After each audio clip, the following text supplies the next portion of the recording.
करो जी।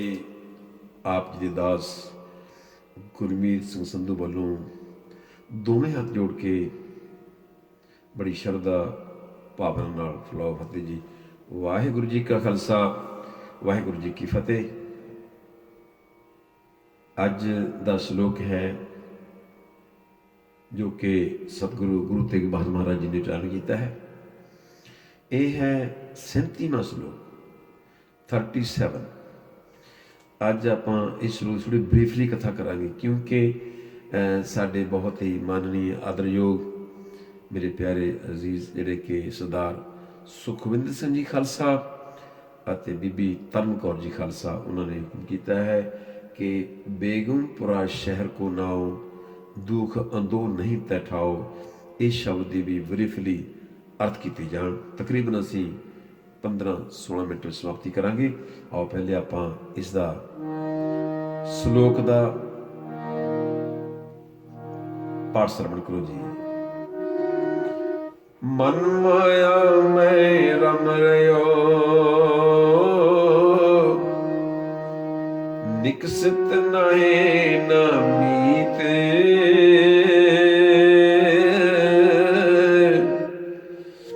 नानक मूरत चित्र ज्यों छाड़त नाही न पीत। नानक मूरत चित्र ज्यों छाड़त नाही न पीत। मन माया में रम रहे हो निकसत नाही न मीत। नानक मूरत चित्र ज्यों छाड़त नाही न पीत। रम रहे हुंदा है रच विच रहा, एकदम मिक्स हो जाना। पीत की है कंध, दीवार, वॉल। चित्र का मतलब की है तस्वीर। मन माया विच इकमिक होया पिया है, उस तो वख नहीं हो रहा। अगे फिर एग्जाम्पल दे के समझाया पातशाह जी ने, जिमें एक दीवार ते जदों आप पलस्तर करते हाँ उस वेले एक मूर्त बनाई जाती है दीवार दे विच। वो अलग नहीं, जिहड़ियां होर दीवार मूर्तां बणियां वो अलग हो सकदियां ने, पर जिहड़ी दीवार दे विच चितरी गई है उन्हें खोल के उसके मसाले विच उन्हें वख नहीं किया जा सकता। ये प्रमाणित महाराज जी ने। तुर्की बाणी विच मन नूं एक ऐसे राज नाल तशबीह दिती है जो है तो बहुत वड्डे राज का मालक पर है बच्चा। फिर प्यार है उहदा दुष्टां नाल, वसदा भी कच्ची नगरी विच है। राजा बालक नगरी काची दुष्टां नाल प्यारो। दुष्ट चाहुंदे हन कि इसका नुकसान कर दईए। बच्चे नूं प्रेरणा दे के जो मर्जी बना लो। छोटे बच्चे नूं उहदा बड़ा मन नाजुक है, बड़ा साफ दिल है, उन्होंने असी हिंदू बनाते हाँ, असी मुसलमान बनाते हाँ, असी उसनूं साधु बनाते हाँ, जां फिर जिस घर दे विच कई बारी वो चोर बन जाता है। जो मर्जी बना लो, जो प्रेरणा मिलेगी, जिहो जिहा घर चों सबक मिलेगा वो कबूल करेगा। बच्चा सोचता नहीं, विचारता नहीं, सिर्फ कबूलदा है। जवान या बुढ़ा वो विखदा है, सुनता है, करन तो पहला सोचता भी है। बुढ़ापे में तो बहुत सोचता है, पर बच्चा बिल्कुल नहीं सोचता। जो वेखे उसकी नकल करता है। यही हालत साडे इस कठोर मन की है। इसी तरह ही दूसरी तशबीह विद्वाना ने मन नूं पानी नाल दिती है। अगे मैं पिछले श्लोकां विच एक अर्ज कर रहा कि पानी के किन्ने रूप ने। बर्फ है, तरेल है, हंझू है, पसीना बर्फ बनती है, गर्मी विच भाप बनती है। जिहड़ा रंग पाओ ਉਹੀ ਰੰਗ ਕਬੂਲਦਾ ਹੈ। ਸੁਗੰਧੀ ਪਾ ਦਿਓ, ਪਾਣੀ ਸੁਗੰਧਿਤ ਹੋ ਜਾਂਦਾ ਹੈ। ਦੁਰਗੰਧੀ ਪਾ ਦਿਓ, ਪਾਣੀ ਗੰਦਾ ਹੋ ਜਾਂਦਾ। ਪਰ ਪਾਣੀ ਵਿੱਚ ਇੱਕ ਗੁੰਜਾਇਸ਼ ਸਦਾ ਹੀ ਰਹਿੰਦੀ, ਕਿਹੜੀ? ਕਿ ਕਿੰਨਾ ਵੀ ਗੰਦਾ ਹੋਵੇ ਸਾਫ਼ ਕੀਤਾ ਜਾ ਸਕਦਾ ਹੈ। ਇਸੇ ਤਰ੍ਹਾਂ ਕਿੰਨਾ ਵੀ ਮਲੀਨ ਮਨ ਹੋਵੇ ਉਜਲਾ ਹੋ ਸਕਦਾ ਹੈ। ਘਬਰਾਓ ਨਹੀਂ। ਇਸ ਸ਼ਲੋਕ ਵਿੱਚ ਗੁਰੂ ਤੇਗ ਬਹਾਦਰ ਮਹਾਰਾਜ ਜੀ ਨੇ ਮਨ ਦੀ ਹਾਲਤ ਲਿਖੀ ਹੈ ਕਿ ਮਨ ਮਾਇਆ ਵਿੱਚ ਰਚ ਵਿੱਚ ਗਿਆ।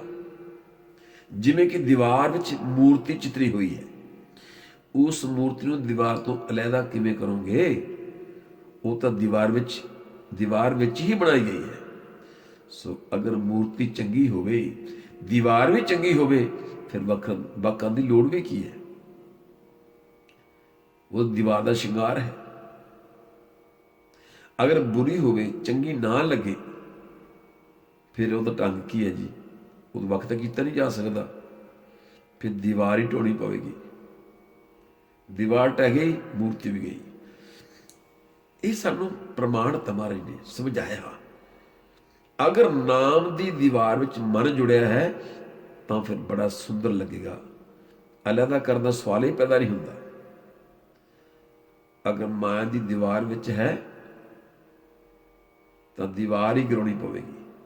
ਨਾ ਮਨ ਰਹੇਗਾ, ਨਾ ਮਾਇਆ ਰਹੇਗੀ। ਇੱਕ ਗੱਲ ਹੋਰ ਸਮਝ ਲਈਏ, ਮੂਰਤੀ ਦੀਵਾਰ ਵਿੱਚ ਹੈ, ਉਸ ਦੀ ਵੱਖਰੀ ਹਸਤੀ ਨਹੀਂ, ਤੇ ਮਨ ਦੀਵਾਰ ਵਿੱਚ ਹੈ, ਇਸ ਦੀ ਵੱਖਰੀ ਹਸਤੀ ਨਹੀਂ। ਇਸ ਗੱਲ ਨਾਲ ਵਿਦਵਾਨ ਸਹਿਮਤ ਹਨ ਕਿ ਆਤਮਾ ਤੇ ਸਰੀਰ ਦੇ ਸੁਮੇਲ ਤੋਂ ਪੈਦਾ ਹੋਇਆ ਉਹ ਪਹਿਲਾ ਨਹੀਂ ਸੀ। ਬੇਸ਼ੱਕ ਮੂਰਤਾਂ ਦੀ ਕੋਈ ਹਸਤੀ ਨਹੀਂ, ਪਰ ਮੂਰਤਾਂ ਬੜਾ ਪ੍ਰਭਾਵ ਪਾਉਂਦੀਆਂ ਹਨ। ਕਈ ਵਾਰ ਤਾਂ ਦੀਵਾਰ ਤੇ ਇੰਨੀਆਂ ਜਿਹੜੇ ਕਿ ਦੀਵਾਰ ਨਜ਼ਰ ਨਹੀਂ ਆਉਂਦੀ, ਮੂਰਤਾਂ ਹੀ ਤਸਵੀਰਾਂ ਨਜ਼ਰ ਆਉਂਦੀਆਂ ਨੇ। ਤਾਂ ਜਦੋਂ ਬੁਰੀ ਮੂਰਤ ਬਣ ਜਾਂਦਾ ਹੈ ਤਾਂ ਬਹੁਤ ਹੀ ਬੁਰਾ ਪ੍ਰਭਾਵ ਪਾਉਂਦਾ ਹੈ। ਐਸੀ ਹਾਲਤ ਵਿੱਚ ਮਾਇਆ ਦੀ ਦੀਵਾਰ ਗਿਰਾਉਣੀ ਹੈ ਤਾਂ ਕਿ ਮਨ ਮਰ ਜਾਏ। ਮਨ ਹੈ ਬੜੀ ਸੁੰਦਰ ਮੂਰਤੀ, ਮਾਇਆ ਨਾਲ ਮਿਲ ਕੇ ਇਹ ਮੂਰਤ ਕਰੂਪ ਹੋ ਜਾਂਦੀ ਹੈ। ਇਹ ਤੇ ਮਨੁੱਖਤਾ ਦੀ ਸ਼ਾਨ ਹੈ। ਕਿਸੇ ਪਸ਼ੂ ਨੂੰ ਇਹ ਮੂਰਤੀ ਨਹੀਂ ਮਿਲੀ। ਇਹ ਮੂਰਤੀ ਨਾਮ ਦੀ ਦੀਵਾਰ ਵਿੱਚ ਹੀ ਸ਼ੋਭਦੀ ਹੈ। ਪਿਆਰੇ, ਜੁਗਤੀ ਇੱਕ ਹੀ ਹੈ, ਕਿਹੜੀ? ਕਿ ਇਹ ਮੂਰਤੀ ਨਾਮ ਦੀ ਦੀਵਾਰ ਤੇ ਬਣਾ, ਇਹ ਤਸਵੀਰ ਨਾਮ ਦੀ ਦੀਵਾਰ ਤੇ ਬਣਾ, ਤਾਂ ਕਿ ਅਸੀਂ ਜਿਸ ਪਰਪਸ ਲਈ ਸਾਨੂੰ ਜੀਵਨ ਮਿਲਿਆ ਹੈ, ਅਸੀਂ ਬੇਗਮਪੁਰ ਦੇ ਵਾਸੀ ਬਣ ਸਕੀਏ। ਮੈਂ ਜਿਵੇਂ ਪਹਿਲੇ ਅਰਜ਼ ਕੀਤੀ ਸੀ, ਸਰਦਾਰ ਸੁਖਵਿੰਦਰ ਸਿੰਘ ਜੀ ਖਾਲਸਾ, ਉਹਨਾਂ ਨੇ ਵੀ ਸਾਨੂੰ ਵਿਚਾਰ ਭੇਜ ਰਹਿੰਦੇ ਨੇ। ਭਾਈ ਸਾਹਿਬ ਮੰਗਲ ਸਿੰਘ ਜੀ, ਉਹਨਾਂ ਨੇ ਵੀ ਵਿਚਾਰ ਭੇਜੇ ਨੇ। ਬਹੁਤ ਧੰਨਵਾਦ ਤੁਹਾਡਾ ਸਾਰਿਆਂ ਦਾ। ਬਾਕੀ ਤੁਸੀਂ ਵੀ ਲਿਖ ਸਕਦੇ ਹੋ। ਲਓ ਜੀ, ਸ਼ਬਦ ਹੈ ਬੇਗਮਪੁਰਾ ਸ਼ਹਿਰ ਕੋ ਨਾਮ। ਪਹਿਲੇ ਆਪਾਂ ਇਸ ਪਾਠ ਕਰ ਲਈਏ, ਉਸ ਤੋਂ ਬਾਅਦ ਬਿਲਕੁਲ ਬਰੀਫ ਇਹਦੀ ਵਿਆਖਿਆ ਕਰਾਂਗੇ। ਬੇਗਮਪੁਰਾ ਸ਼ਹਿਰ ਕੋ ਨਾਮ, ਦੁਖ ਅੰਦੋ ਨਹੀਂ ਤੈ ਠਾਓ। ਨਾ ਤਸਵੀਸ ਖਿਰਾਜ ਨ ਮਾਲ, ਖੌਫ ਨ ਖਤਾ ਨ ਤਰਸ ਜਵਾਨ। ਅਬ ਮੋਹਿ ਖੂਬ ਵਤਨ ਗਏ ਪਾਈ, ਉਹਾਂ ਖੈਰ ਸਦਾ ਮੇਰੇ ਭਾਈ। ਰਹਾਓ। ਕਾਇਮ ਦਾਇਮ ਸਦਾ ਪਾਤਸ਼ਾਹੀ, ਦੋਮ ਨਸੀਮ ਏਕ ਸੋ ਆਹੀ। ਆਬਾਦਾਨ ਸਦਾ ਮਸਹੂਰ, ਉਹਾਂ ਗਨੀ ਬਸੈ ਮਾਮੂਰ। ਤਿਉ ਤਿਉ ਸੈਲ ਕਰੇ ਜਿਉ ਪਾਵੇ, ਮਹਰਮ ਮਹਲ ਨ ਕੋ ਅਟਕਾਵੇ। ਕਹਿ ਰਵਿਦਾਸ ਖਲਾਸ ਚੁਮਾਰਾ, ਜੋ ਹਮ ਸੈਰੀ ਸੋ ਨੀਤ ਹਮਾਰਾ। ਲਓ ਜੀ, ਇਹ ਸ਼ਬਦ ਜਿਹੜੇ ਮੁਬਾਰਕ ਬਾਣੀ ਹੈ, ਇਸ ਪਵਿੱਤਰ ਗੁਰੂ ਗ੍ਰੰਥ ਸਾਹਿਬ ਦੇ ਅੰਦਰ 345 ਤੇ ਅੰਕਿਤ ਹੈ। ਇਸ ਬੇਗਮਪੁਰਾ ਦੇ ਬਾਰੇ ਗੁਰੂ ਅਰਜਨ ਦੇਵ ਮਹਾਰਾਜ ਲਿਖਦੇ ਨੇ ਕਿ ਸੂਖ ਮਹਿਲ ਜਾਂ ਕਿ ਉੱਚ ਦੁਆਰੇ ਤਾਮੈ ਵਾਸੇ ਭਗਤ ਪਿਆਰੇ। ਇਸੇ ਸ਼ਬਦ ਨੂੰ ਜਾਣੀ ਇਸੇ ਹੀ ਪ੍ਰਕਰਨ ਨੂੰ ਮੂਰਤੀਮਾਨ ਕਰਦੇ ਨੇ ਸਾਰੇ ਸਤਿਗੁਰੂ ਸਾਹਿਬਾਨ।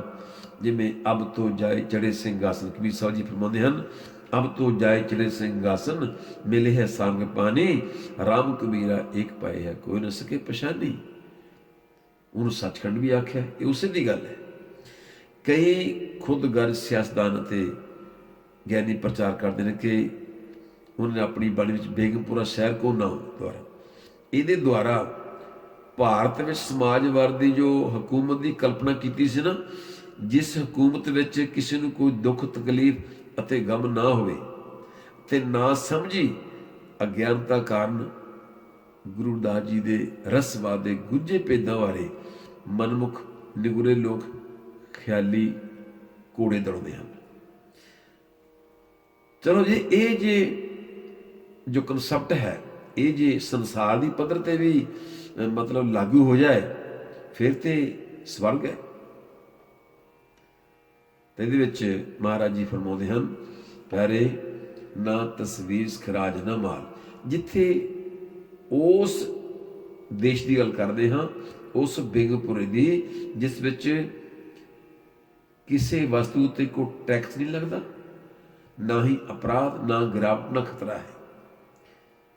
ਮੇਰੇ ਪਿਆਰਿਓ, ਮੈਂ ਹੁਣ ਆਪਣੇ ਜਿਉਂਦੇ ਜੀ ਆਪਣੇ ਵਸਣ ਲਈ ਉਸ ਬੇਗਮਪੁਰ ਵਿੱਚ ਬਹੁਤ ਸੁੰਦਰ ਥਾਂ ਲੱਭ ਲਈ ਹੈ।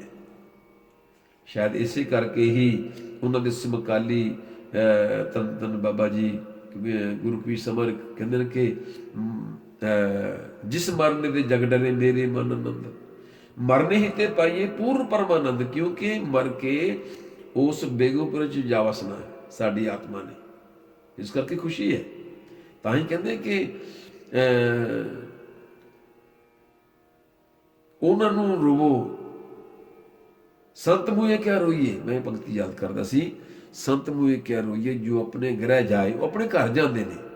ਰੋਵੋ ਸਖਤ ਵਾਪਰੇ ਜੋ ਹਾਟੇ ਹੱਟ ਬਕਾਏ।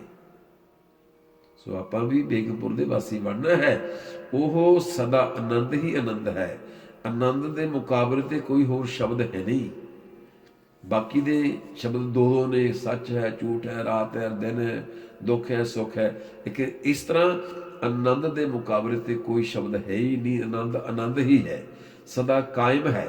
ਸਫੈਰ ਰਹਿਣ ਵਾਲੀ ਜਿਹੜੀ ਉੱਥੇ ਹਮੇਸ਼ਾ ਰਹਿਣ ਵਾਲੀ ਉਹ ਪਾਤਸ਼ਾਹੀ ਹੈ। ਕਾਇਮ ਦਮ ਸਦਾ ਪਾਤਸ਼ਾਹੀ।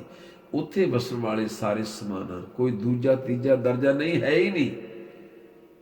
ਉਹ ਆਬਾਦੀ ਵਾਲਾ ਸ਼ਹਿਰ ਹੈ ਬਈ, ਆਦਿ ਕਾਲ ਤੋਂ ਬੜਾ ਮਸ਼ਹੂਰ ਹੈ। ਆਓ, ਤੁਸੀਂ ਵੀ ਆਓ, ਉਸ ਦੇਸ਼ ਦੇ ਵਾਸੀ ਬਣੀਏ। ਕੋਬਨ ਜਾਰੂ ਰਾਮ ਕੋ ਮੈਂ ਟਾਂਡਾ ਲਾ ਦਿਆ ਜਾ ਰਹੇ। ਮੈਂ ਜਾ ਰਿਹਾ ਆਪਣੇ ਜੀਵਨ ਰੂਪੀ ਗੱਡੇ ਉੱਪਰ ਲੱਦ ਕੇ ਸੰਤੋਖ, ਨਾਮ, ਪਰਉਪਕਾਰ ਇਹ ਲੱਦ ਕੇ ਮੈਂ ਤਾਂ ਬੜੀ ਖੁਸ਼ੀ ਨਾਲ ਜਾ ਰਿਹਾ। ਉੱਥੇ ਬਹੁਤ ਵੱਡੀ ਉਮਰ ਵਾਲਾ ਤੇ ਸਭ ਕੁਛ ਕਰਨ ਕਰਾਉਣ ਦੇ ਸਮਰੱਥ ਰੱਖਣ ਵਾਲਾ ਜਿਹੜਾ ਹੈ, ਉਹ ਕੁੱਲ ਮਾਲਕ ਅਕਾਲ ਪੁਰਖ ਉੱਥੇ ਵਸਦਾ ਹੈ। ਉੱਥੇ ਪਰਮਾਤਮਾ ਦੀਆਂ ਪ੍ਰੇਮੀ ਰੂਹਾਂ ਜਿਵੇਂ ਜਿਵੇਂ ਚਾਹੁੰਦੀਆਂ ਹਨ, ਤਿਵੇਂ ਤਿਵੇਂ ਮਨ ਦੀ ਮੌਜ ਅਨੁਸਾਰ ਸੈਰ ਕਰਦੀਆਂ ਹਨ। ਉਹਨਾਂ ਪਰਮਾਤਮਾ ਦੀਆਂ ਪਿਆਰੀਆਂ ਜੋ ਹੰਸ ਰੂਪੀ ਰੂਹਾਂ ਹਨ, ਕੋਈ ਰੋਕ ਟੋਕ ਨਹੀਂ, ਕੋਈ ਕਿਤੇ ਬੈਠੇ, ਕੋਈ ਕਿਤੇ ਜਾਵੇ। ਇਸ ਲਈ ਇਹ ਸਤਪੁਰਸ਼ਾਂ ਦੀ ਜੋ ਪਵਿੱਤਰ ਬਾਣੀ ਹੈ, ਬਾਬਾ ਜੀ ਗੁਰਦਾਸ ਮਹਾਰਾਜ ਜੀ ਫਰਮਾਉਂਦੇ ਹਨ ਕਿ ਮੇਰੇ ਪਿਆਰਿਓ, ਮੈਂ ਆਪਣੀ ਚਮੜੀ ਦੀ ਦੇਹ ਤੋਂ ਛੁਟਕਾਰਾ ਪਾ ਕੇ ਬੇਗਮਪੁਰੇ ਸ਼ਹਿਰ ਦਾ ਸਰੀਰੀ ਸ਼ਹਿਰੀ ਬਣ ਗਿਆ ਹਾਂ। ਜਿਹੜਾ ਪ੍ਰਾਣੀ ਮੇਰੇ ਵਾਂਗ ਆਪਣੇ ਮੁਰਸ਼ਿਦ ਨਾਲ, ਆਪਣੇ ਸਤਿਗੁਰ ਪਾਸੋਂ ਨਾਮ ਦੀ ਦਾਤ ਪ੍ਰਾਪਤ ਕਰਕੇ ਨਾਮ ਦਾ ਅਭਿਆਸ ਕਰਦਾ ਹੈ, ਗੁਰਬਾਣੀ ਪੜ੍ਹਦਾ ਹੈ, ਉਹ ਮੇਰੇ ਬੇਗਮਪੁਰੇ ਸ਼ਹਿਰ ਦਾ ਸ਼ਹਿਰੀ ਬਣ ਜਾਂਦਾ ਹੈ। ਉਹੀ ਮੇਰਾ ਮਿੱਤਰ ਹੈ।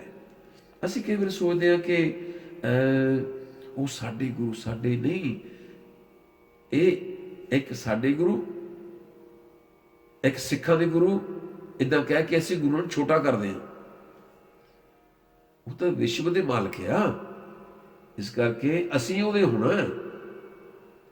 ਆਪ ਸਵਾਰੇ ਮੈਂ ਮਿਲੇ मैं मिलिया सुख होए, जे तू मेरा हो रहे सब जग तेरा होए। मैं करदा मैं ਬਣਿਆ ਸੀ, ਇਹਦੇ ਅਰਥ ਨੇ ਮੈਂ ਕਰਦਾ ਮੈਂ ਬਣਿਆ ਸੀ, ਤੂੰ ਕਰਦਾ ਤੂੰ ਹੋਇਆ, ਤੂੰ ਕਰਦਾ ਤੂੰ ਵਿੱਚ ਮਿਲਿਆ, ਮੈਂ ਪਰਦਾ ਜਦ ਖੋਇਆ। ਤੂੰ ਕਰਦਾ ਤੂੰ ਵਿੱਚ ਮਿਲਿਆ, मैं पर्दा जब खोया। तू करता तू हाँ मुझ में रहना हो, जब आपा पर का मिट गया, जब देखा तब तू। बस अंदर तू है बाहर तू है, रोम रोम बिच तू, रब्बा मेरे हाल दा महरम तू, रब्बा मेरे हाल दा महरम तू। सो इत्थे ही समाप्ति करिए, समा हो गया काफ़ी। भुलण विच किया सब कोई, करता आप न भुले। ਅਸੀਂ ਭੁੱਲਣਹਾਰ ਹਾਂ ਮਹਾਰਾਜ ਜੀ, ਸੱਚੇ ਪਾਤਸ਼ਾਹ ਜੀ ਆਪ ਜੀ ਦੀ ਅਗਾਧ ਬਹੁਤ ਬਾਣੀ ਹੈ। ਆਪਣੇ ਬੱਚੇ ਨੂੰ ਮਾफ़ ਕਰਿਓ ਜੀ। ਜਿਹੜੇ ਜਿਹੜੇ ਸੁਣਦੇ ਨੇ ਉਹਨਾਂ ਦੇ ਸਾਰਿਆਂ ਦੀ ਹਾਜ਼ਰੀ ਆਪਣੇ ਦਰ ਪ੍ਰਵਾਨ ਕਰੋ ਜੀ। ਸੋ ਬਹੁਤ ਬਹੁਤ ਧੰਨਵਾਦ ਜੀ। ਬੁਲਾਓ ਫਤਿਹ ਜੀ। ਮੈਂ ਕਿਰਪਾ ਕਰੋ, ਮਿਹਰਬਾਨੀ ਕਰੋ ਕਿ ਇਸ ਨੂੰ ਪ੍ਰੋਗਰਾਮ ਨੂੰ ਆਪ ਹੋਰ ਆਪਣੇ ਮਿੱਤਰਾਂ ਦੋਸਤਾਂ ਨੂੰ ਭੇਜੋ। ਲਾਈਕ ਕਰ ਲਓ, ਸਬਸਕ੍ਰਾਈਬ ਕਰ ਲਓ ਜੀ। ਧੰਨਵਾਦ ਜੀ। ਨਾਲ ਹੀ ਇੱਕ ਬੈਲ ਵਾਲਾ ਬਟਨ ਨੂੰ ਵੀ ਦਬਾ ਦਿਓ। ਧੰਨਵਾਦ ਜੀ। ਵਾਹਿਗੁਰੂ ਜੀ ਕਾ ਖਾਲਸਾ, ਵਾਹਿਗੁਰੂ ਜੀ ਕੀ ਫਤਿਹ।